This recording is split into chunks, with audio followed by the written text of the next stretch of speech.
KC's Audio Vault. Joe from Rise Against. March 24th, 2011. Hello, Joe. How are you? I'm okay. How are you?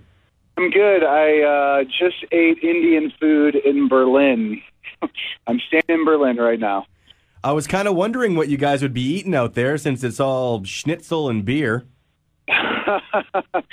Yeah, we you know what? We always manage to find the Thai restaurants and the Indian restaurants, so we're pretty set. There's a lot of good food here, actually. Do you have the day off? Do you have time to do some touristy stuff? Yeah, you know what? We had we did have the day off, but it was kind of like a chill day. You know, we were just kind of like, we're near the end of the tour, so we just kind of wanted to relax and just kind of hang out, not really have any set plan.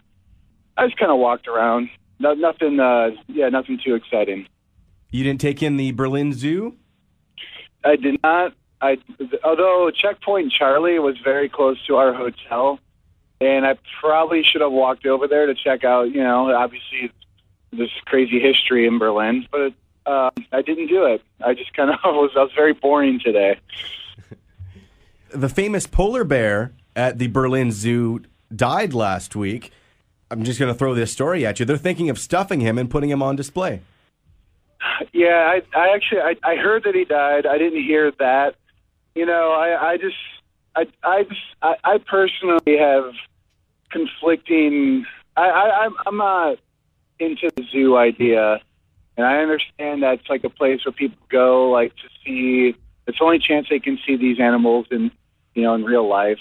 I have children myself, but I still don't really believe in the whole concept of it. So I know that they raised that bear because his parents died, but I don't know. I guess as a whole, I wasn't really supporting them having newts, So I don't know about the stuffing thing. Yeah, maybe let him be. Well, the video for "Help Is on the Way" was just released. It's pretty dramatic, a portrayal of a family during Hurricane Katrina. Was it written back then?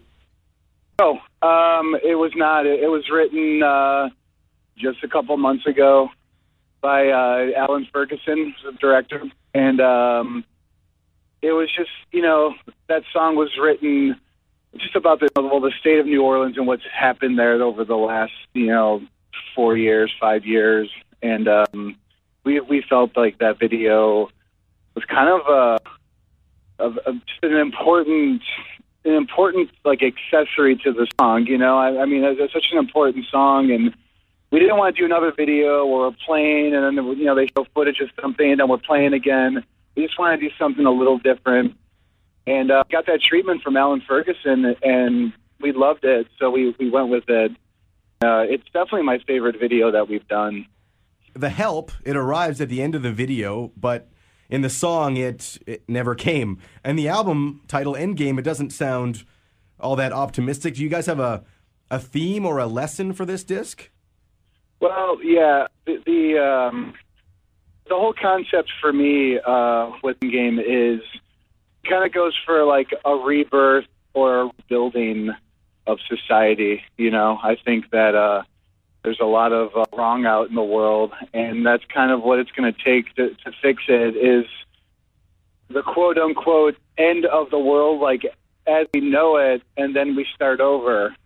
But you don't necessarily have to take that literally. You can kind of interpret it any way you'd like that applies to your life. But I definitely feel like it's a rebuilding of the world, and how we just go about our everyday life. How do you guys get your news on the road? Do you have some time to turn on local TV and skim the local newspapers? Well, no, I mean, yeah, we do, but it's hard to do when we're, especially like traveling overseas, where now it's like there's German TV. We wouldn't understand anything they were saying, but the internet is basically the route we take whenever we get a chance to do so.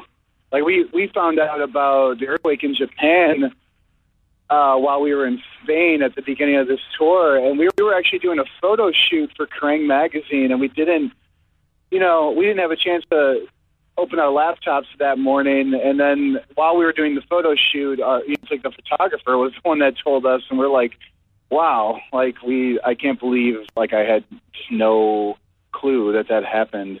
So you definitely feel disconnected sometimes, like when you're on the road, but we try our best. Is the European media, are they doing nonstop coverage of Japan and Libya like here back in North America? I haven't really noticed local news. You know, I usually I don't turn the TV on at all, and I'm in my hotel just because it's rare that there's going to be an English station. So it's usually online, like CNN. Even I guess the BBC. I'll check out their website too.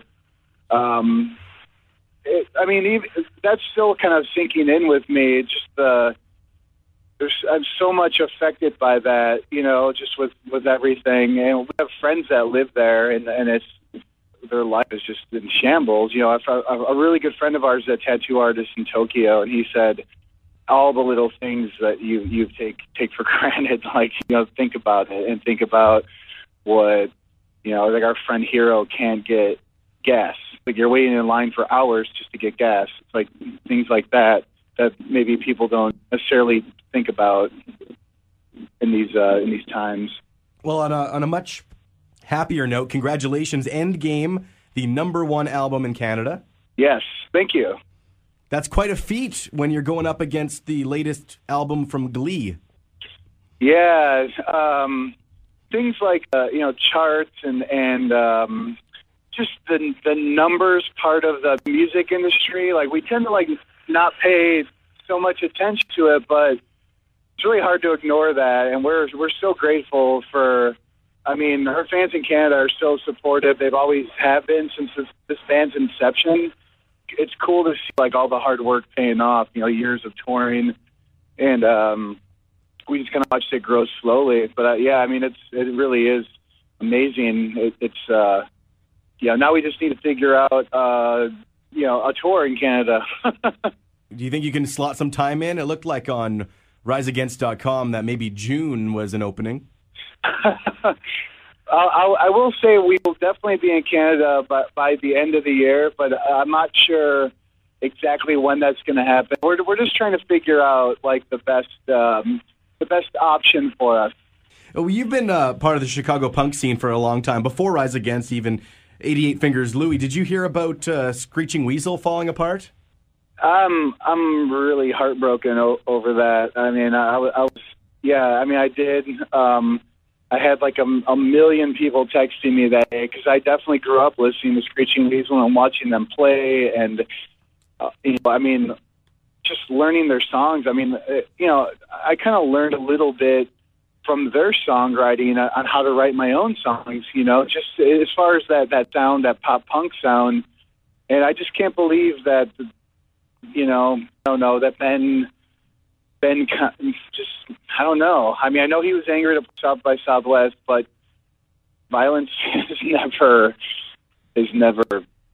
the answer, especially when it involves females. I mean, what the hell is he thinking? But I'm really close with Dan Schaefer, who is the guitar player of that band, and I really feel bad for him and the rest of the band.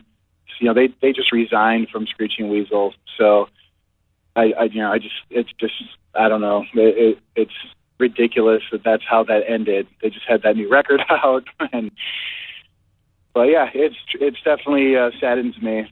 Yeah, I had already picked up my tickets for Weasel Fest in Chicago, so I'm guessing that is off now. Yeah, all those bands pulled out. Someone told me someone's trying to arrange to have all the bands that pulled out do a separate show. But yeah, I was going to go too. You know, we're home from tour. I was definitely going to go to one of those shows. Well, Joe, I appreciate you giving us the call way over there in Germany, and hopefully you can make some Canadian dates happen before the end of the year. Yeah, absolutely. Thanks for the interview. All the interviews you want on iTunes and at Power97.com. Casey's Audio Vault. Casey Norman is Power 97's music director and can be heard every weekday from 2 till 6 in Winnipeg, Manitoba, Canada. Power 97 is Winnipeg's best rock.